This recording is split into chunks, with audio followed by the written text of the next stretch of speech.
Hello and welcome back friends. आज एक important topic पढ़ेंगे, the power of why. Why means क्यों। अब क्यों में क्या पावर है, इसको आर्टिकल को पढ़ के समझेंगे और साथ ही साथ अपनी वोकेबुलरी कॉम्प्रिहेंशन और रीडिंग स्किल्स एनहेंस करेंगे। लास्ट तक देखिएगा, बहुत ही इंटरेस्टिंग टॉपिक है। एक कोटेशन है, when your why is clear. Why means क्यों। योर हाउ या द हाउ, हाउ मतलब कैसे, हाउ बिकम्स इजियर। तो जब आपका वाई क्यों ये क्लियर होता है तो कैसे होगा या कैसे ये अपने आप इजी बन जाता है। एग्जाम्पल के तौर पर अगर आप एम को ले लो, किसी की भी एम्बिशन है, वो क्यों उस एम्बिशन को पूरा करना चाहता है, तो अगर उसका क्यों उसको इसका आंसर मिल जाता है, इसका मतलब क्लैरिटी है दिमाग में, तो कैसे उस एम्बिशन को अचीव करना है वो अपने आप ही आसान उसके लिए बन जाता है, क्योंकि दिमाग कैसा है, क्लियर है उस एम को अचीव करने के लिए। When your why is clear, the how becomes easier. और ईजियर जो है वो कंपैरेटिव डिग्री है, इजी की, इजी एडजेक्टिव की कंपैरेटिव डिग्री है कि फिर वो और आसान बन जाता है, easier. Success is not shaped merely by talent, wealth or favorable circumstances। favorable circumstances फिर फुल स्टॉप है। merely इसका मतलब होता है केवल या सिर्फ, ओनली। टैलेंट है, कोई भी स्किल अगर किसी में है, कोई प्रतिभा है। वेल्थ तो हम सबको पता है, पैसा, ठीक है, धन दौलत। और सर्कमस्टेंसेस होता है सिचुएशन, परिस्थितियां। कैसी परिस्थितियां, फेवरेबल। तो फेवरेबल हो गया सपोर्टिव, जो होती हैं, जो हमारे ही फेवर में चलती है। इस लाइन का मीनिंग हुआ कि सक्सेस सिर्फ टैलेंट, पैसा या अनुकूल परिस्थितियां, इससे नहीं बनता। इससे सक्सेस को आकार नहीं मिलता। तो किससे मिलता है? It is shaped bye a strong inner purpose. अब यहाँ पे देखो एक डैश है, तो ये इनर पर्पस के बारे में और जानकारी दी गई है यहाँ पर। पहले हम देखते हैं होता क्या है इनर पर्पस। तो ये एक नाउन फ्रेज है, इसका मतलब होता है हर एक, जैसे हर एक इंसान के अंदर अपने पर्सनल रीजंस होते हैं, उसको बोलते हैं, जो हमारे अंदर के उद्देश्य हैं, गोल्स हैं, इनर गोल्स हैं। It is shaped by strong inner purpose. तो सक्सेस एक स्ट्रॉन्ग इनर पर्पस से बनता है, उससे आकार लेता है। और ऐसा inner purpose, a clear why, जिसके मन में वाई, क्यों, इसके आंसर्स बिल्कुल क्लियर है, उसकी थॉट प्रोसेस बिल्कुल क्लियर है, किसी भी काम को, किसी भी चीज को वो क्यों कर रहा है, या अगर उसे कोई चीज चाहिए तो क्यों चाहिए। तो आंसर मिलना चाहिए इस क्वेश्चन का, why, a clear why. When a person understands the reason behind their efforts, तो जब भी एक व्यक्ति, सिंगुलर पर्सन है और यहाँ पे फिर वर्ब भी सिंगुलर फॉर्म में यूज्ड है, जब भी एक इंसान समझ लेता है वही रीजन या कारण, बिहाइंड देयर एफर्ट्स, की उसके जो प्रयास कर रहा है, तो उस वो क्यों कर रहा है, उसका कारण अगर वो समझ लेता है, they develop resilience and perseverance to move forward even when challenges arise. तो अपने आप ही वो डेवलप अपने आप में ले आते हैं, विकसित कर लेते हैं, क्या, रेजिलियंस। ये जो है, ये नाउन है रेजिलियंस, इसका मतलब होता है कि मुश्किल हालात से बाहर निकल आना, उबर आना।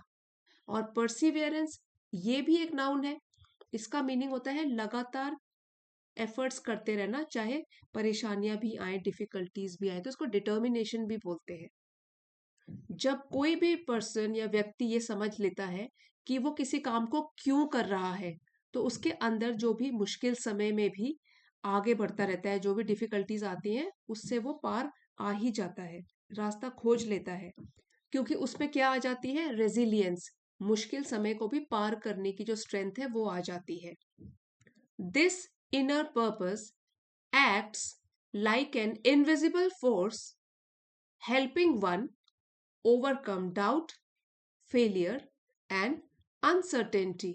uncertainty ये जो हमारे अंदर की ताकत है, हमारे डीप पर्सनल रीजंस है, इनर गोल्स है, ये एक्ट करता है, काम करता है किसकी तरह, इनविजिबल फोर्स।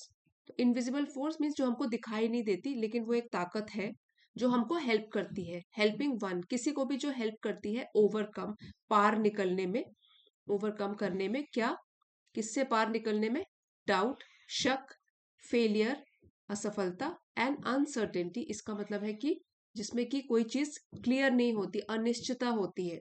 और ये इनर पर्पस कैसे आता है हमारे अंदर, जब हमको वाई का आंसर मिल जाता है।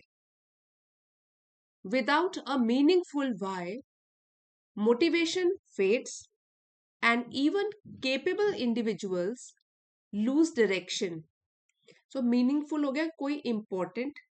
तो अगर हमारे अंदर हमको यही नहीं पता कि वाई, हम किसी काम को क्यों कर रहे हैं, विदाउट अ मीनिंगफुल वाई, तो धीरे धीरे क्या होगा, मोटिवेशन, हमारी जो प्रेरणा है वो फेड, धुंधली हो जाएगी, फीकी पड़ जाएगी। इवन केपेबल इंडिविजुअल्स, यहाँ तक कि ऐसा भी होता है कि जो व्यक्ति, जो भी इंसान केपेबल होता है, सक्षम होता है, उसमें एबिलिटीज होती हैं, वो भी अपनी दिशा खो बैठते हैं। ये वाला जो लूज है, इसका मीनिंग क्या है, खो देना, और ये एक वर्ब है।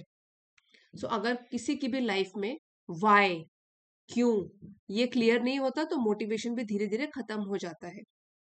History repeatedly shows that purpose matters more than privilege.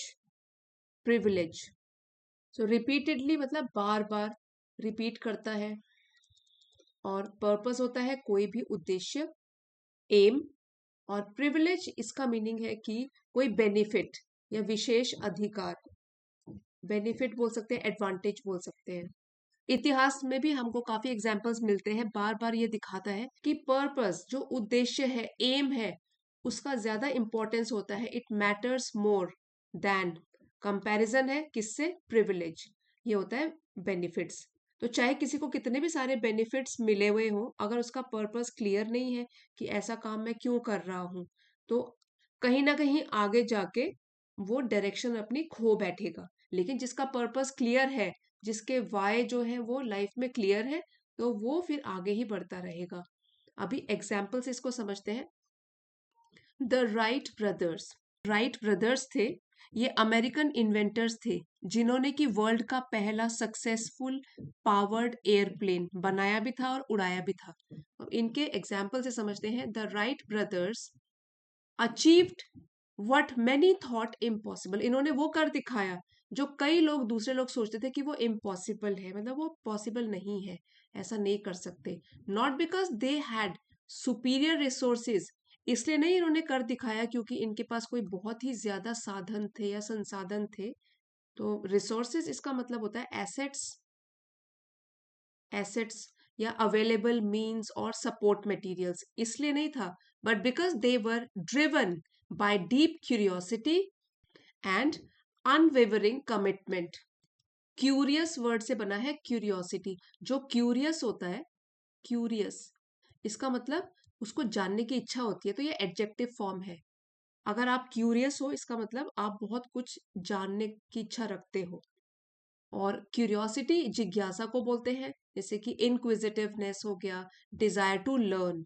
तो क्यूरियोसिटी यहाँ पे क्या है, नाउन। तो इसलिए नहीं, बल्कि इसलिए because they were driven by deep curiosity, और क्यूरियोसिटी नाउन को डिस्क्राइब कर रहा है, डीप एडजेक्टिव, एक गहरी जिज्ञासा होती थी उनमें, एंड अनवेवरिंग कमिटमेंट, इसका मतलब है स्ट्रॉन्ग डेडिकेशन, अनवेवरिंग जिसको कि आप हिला डुला नहीं सकते, जो कि बिल्कुल ही फर्म है, तो इसको बोल सकते हैं कि एक स्ट्रॉन्ग डेडिकेशन, स्ट्रॉन्ग लॉयल्टी थी उनमें। और ये जो फ्रेज है ड्रिवन बाय, इसका मतलब होता है कि डीपली मोटिवेटेड बाय। तो वो किससे मोटिवेटेड थे, क्योंकि उनके अंदर बहुत ही क्यूरियोसिटी थी, और कमिटमेंट भी उनका कैसा था, बिल्कुल ही firm. Every setback became a lesson rather than a reason to quit. तो क्विट होता है हार मांगना, हार मान लेना, सेटबैक है कोई भी झटका या असफलता हाथ लगे तो, और लेसन है कुछ सीखना किसी चीज से। तो जरूरी तो नहीं है कि पहली बार ही उन्होंने ये कर लिया, उन्होंने काफी सारे एक्सपेरिमेंट्स भी किए होंगे जो फेल हुए होंगे, लेकिन हर एक जो असफलता थी, सेटबैक था, वो एक लेसन बना उनके लिए, बजाय इसके कि वो हार मानने का एक रीजन बन जाए। उनके लिए हर एक असफलता, हर एक फेलियर एक सीख थी, एक लेसन था, हार नहीं। Others, despite having funding, recognition, and public support, failed to persist when success did not come quickly, और फिर इनका कंपैरिजन हो रहा है दूसरे लोगों के पास, दूसरे लोगों से, डिस्पाइट हैविंग फंडिंग, मतलब फंडिंग होने के बावजूद भी। तो फंडिंग हो गया यहाँ पे कि पैसे, पैसे होने के बावजूद भी, रिकग्निशन, एक पहचान थी उनकी ऑलरेडी सोसाइटी में, उसके बावजूद भी, पब्लिक सपोर्ट होने के बावजूद भी, वो लोग फिर भी फेल हो गए, असफल हो गए। परसिस्ट मतलब टिके रहना, डटे रहना, कंटिन्यू करते रहना, इसमें वो लोग असफल हो गए। क्यों? क्योंकि सक्सेस जल्दी से उनके हाथ नहीं लगा, तो इसलिए उन्होंने बीच रास्ते में ही हार मान ली। लेकिन राइट ब्रदर्स जो है वो इस पर डटे रहे। This contrast reveals that inner conviction inner conviction is often stronger than any external advantage. अब inner conviction ये noun phrase है एक, और external advantage ये भी एक noun phrase है। इसका मतलब है कि आप अंदर से कितने स्ट्रांग हो, स्ट्रांग इनर बिलीफ, ठीक है, सर्टेनिटी या कॉन्फिडेंस कितना है। और एक्सटर्नल एडवांटेज है कि बाहरी बेनिफिट कितने मिलते हैं आपको, एक्सटर्नल हेल्प या सपोर्ट। तो ये जो कॉन्ट्रास्ट है, ये जो डिफरेंस है, ये दिखाता है कि आउटर सपोर्ट इससे भी ज्यादा स्ट्रॉन्ग क्या होता है कि आप अंदर से कितने मोटिवेटेड हैं। तो बाहर से सपोर्ट तो बहुत लोगों को मिला, पैसा था, सोशल अंडरस्टैंडिंग थी, रिकॉग्निशन था, लेकिन फिर भी वो बीच रास्ते में ही उन्होंने अपने काम को, उससे पीछे हट गए। और राइट ब्रदर्स लगे रहे अपने इनर कन्विक्शन और मोटिवेटेड रहे, डिसिप्लिन तरीके से लगे रहे, तो उन्होंने फिर अपना एम जो है वो अचीव कर पाए। A strong why brings clarity, discipline and consistency to life. तो क्लैरिटी क्लियर से बना है, और ये एक नाउन है, इसका मीनिंग होता है क्लियर अंडरस्टैंडिंग। तो अगर आप में क्लियर अंडरस्टैंडिंग है, that means you have got clarity of thought. फिर डिसिप्लिन होता है कंट्रोल में रखना अपने आप को, ऑर्डर में रखना, सेल्फ कंट्रोल करना, अनुशासन। कंसिस्टेंसी है रेगुलरिटी, रेगुलर एफर्ट, लाइफ। किसी भी व्यक्ति का अगर वाई मीन्स क्यों, वो क्यों कोई काम कर रहा है, वो अगर स्ट्रांग है, तो वो उसकी लाइफ में क्लैरिटी लेकर आता है, डिसिप्लिन लेकर आता है, और कंसिस्टेंसी लेकर आता है, रेगुलर एफर्ट वो करते रहते हैं। Goals borrowed from society or built on comparison rarely sustain long term effort। ये बहुत ही अच्छी लाइन है, आप इसको ध्यान से समझिए। गोल मीन्स एम, जो कि उधार लिए गए हैं, बोरो किए गए हैं फ्रॉम सोसाइटी। तो इसका मतलब हो गया कि सोसाइटी में जो अभी ट्रेंड में कोई चीज है, अगर उसी को फॉलो कर लिया किसी ने, तो इसका मतलब he has borrowed goals from the society. या बिल्ट ऑन कंपैरिजन, कंपैरिजन होता है तुलना, या तो अगर किसी के गोल्स जो है वो तुलना की वजह से उसने वो गोल अपने भी बना दिए हैं, दूसरों से तुलना करके बनाए गए उसके goals rarely sustain long term effort. तो रेयरली मतलब कभी कभार ही, शायद ही ऐसा होता है कि वो सस्टेन, सस्टेन मतलब कायम रहे, बने रहे, लॉन्ग टर्म एफर्ट, एफर्ट प्रयास जो कि लंबे समय तक किया जाता है। तो ऐसे गोल्स अगर होंगे जो कि सोसाइटी में, सोसाइटी को देखकर बनाए गए हों, या तो लोगों की तुलना करके बनाए गए हों, तो वो लंबे समय तक एफर्ट्स को जीवित नहीं रख सकते, कहीं ना कहीं उसमें कमी आएगी आपके एफर्ट्स में। Only a personal purpose can guide a person through adversity. तो सिर्फ आपका अगर पर्सनल पर्पस, इसका मतलब है कि आप अंदर से खुद ही आपको पता है कि क्यों मैं कुछ कर रहा हूँ, अगेन वाई वाला ये कॉन्सेप्ट यहाँ पे आ जाएगा। ओनली अ पर्सनल पर्पस, व्यक्तिगत उद्देश्य जो है वही आपका मार्गदर्शन करता है, या किसी भी व्यक्ति का, थ्रू एडवर्सिटी। ये एक नाउन है एडवर्सिटी, मीनिंग कठिनाइयां, difficult situation, hardships.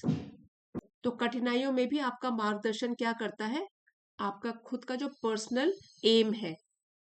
And keep effort alive, और आपके जो प्रयास है उनको भी अलाइव रखता है, जिंदा रखता है, आप प्रयास करते रहते हो। When intention is clear learning becomes continuous. तो जब इंटेंशन मतलब आपका इरादा, आपकी सोच अगर क्लियर है कि कोई भी एम, कोई भी काम आप क्यों कर रहे हो, तो हमारी लर्निंग जो है वो लगातार चलती रहती है, हम नई नई चीजें उसके बारे में सीखते रहते हैं, किस तरीके से अपने गोल्स को अचीव करें। And effort feels meaningful rather than forced.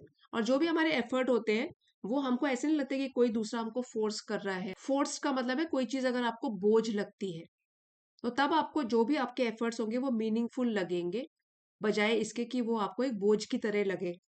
In this way purpose does not merely lead to success. इसी तरीके से जो हमारा पर्पस है, हमारा एम है, हमारा उद्देश्य है, does not merely lead to success, वो केवल हमको सफलता तक नहीं लेके चला जाता। It gives one the wings to rise beyond limitations. तो लिमिटेशंस इसका मतलब होता है बाउंड्रीज, सीमाएं, बाउंड्रीज। बल्कि अगर आपके पास पर्पस होगा और क्लैरिटी ऑफ थॉट्स होंगे तो वो आपको आपकी सीमाओं से ऊपर उठने के लिए भी पंख दे देंगे। तो बियॉन्ड होता है परे, मतलब जो आपकी लिमिटेशंस हैं, बाउंड्रीज हैं, सिर्फ वहां तक आप नहीं पहुंचोगे, उससे कहीं आगे आप पहुंच जाओगे अगर आपके मन में वाई और जो पर्पस है वो क्लियर है। तो ये जो पूरा आर्टिकल है ये हमको यही सिखाता है कि जो सक्सेस है वो सिर्फ टैलेंट या पैसे से नहीं आता, बल्कि एक स्ट्रॉन्ग वाई इससे आता है। तो जब पर्पस क्लियर होता है और आपको तब अगर फेलियर्स भी मिलेंगे तो वो भी एक लेसन्स, एक सबक की तरह लगने लगते हैं, और आपके एफर्ट्स भी फिर आपको बोझ नहीं लगते। तो एक क्लियर वाई होने से ही इंसान को डिसिप्लिन, कंसिस्टेंसी और लिमिटेशन से ऊपर उठने की एक स्ट्रेंथ मिलती है। इसीलिए हम सबको अपने आप से ये क्वेश्चन पूछना चाहिए, why, why am I doing this. तो आपका जो हाउ है कि मुझे कैसे करना है वो अपने आप इजी हो जाएगा। इसी लेसन का डिटेल्ड पीडीएफ आपको चैनल की एलीट मेंबरशिप को ज्वाइन करके मिल जाएगा। अगर आप चाहते हो तो लेवल 2 की मेंबरशिप को भी ज्वाइन कर सकते हो। अभी एक बार क्विकली वोकैबुलरी रिवाइज कर लेते हैं। टैलेंट जो प्रतिभा होती है हमारी नेचुरल तरीके से, स्किल। वेल्थ पैसा, धन दौलत। फेवरेबल सर्कमस्टेंसिंग, सर्कमस्टेंस मतलब ऐसी सिचुएशन जो हमारे फेवर में हो, अनुकूल परिस्थितियां। Supportive situations. इनर पर्पस, तो हमारा खुद का जो पर्सनल पर्पस होता है उसको बोलते हैं inner purpose. Resilience, ability to recover from difficulty, मुश्किल हालात से भी ऊपर उठ जाने की जो एबिलिटी होती है। फिर है परसिवियरेंस, मींस अगर डिफिकल्टी भी हो फिर भी आप एफर्ट करते रहते हो, आगे बढ़ते रहते हो। इनविजिबल फोर्स, जो हमको दिखाई नहीं देती। अनसर्टेनिटी, लैक ऑफ सर्टेनिटी, जिसमें कि डाउट छुपा हुआ हो। मोटिवेशन होता है ड्राइव या एनकरेजमेंट, प्रेरणा। डायरेक्शन, दिशा, गाइडेंस। प्रिविलेज, प्रिविलेज मतलब कोई स्पेशल अधिकार जो मिलते हैं। रिसोर्सेस, हमारे साधन या मीन्स, एसेट्स। क्यूरियोसिटी, क्यूरियस होना, डिजायर टू लर्न, और भी कुछ सीखना, जानना। अनवेवरिंग कमिटमेंट, ऐसा डेडिकेशन जो कि जिसको हिलाए डुलाए नहीं जा सकता, जो बिल्कुल फर्म होता है। सेटबैक्स होते हैं हमारे फेलियर्स, ऑब्स्टिकल्स। परसिस्ट, लगातार डटे रहना। इनर कन्विक्शन, हमारे अंदर का स्ट्रॉन्ग बिलीफ। एक्सटर्नल एडवांटेज मतलब कोई बेनिफिट जो हमको बाहर से मिलता है। क्लैरिटी, क्लियर से बना है, clear understanding. Discipline, self control, अनुशासन। Consistency, regular effort.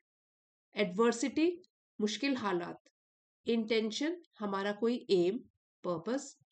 लिमिटेशंस होता है कोई सीमाएं, बाउंड्रीज या कॉन्स्ट्रेंट्स भी बोल सकते हो। सो ये था हमारा आज का आर्टिकल। अगर आपके लिए ज़रा भी हेल्पफुल रहा है friends, please don't forget to like, share and subscribe. मिलते हैं अगले वीडियो में। Thanks for watching.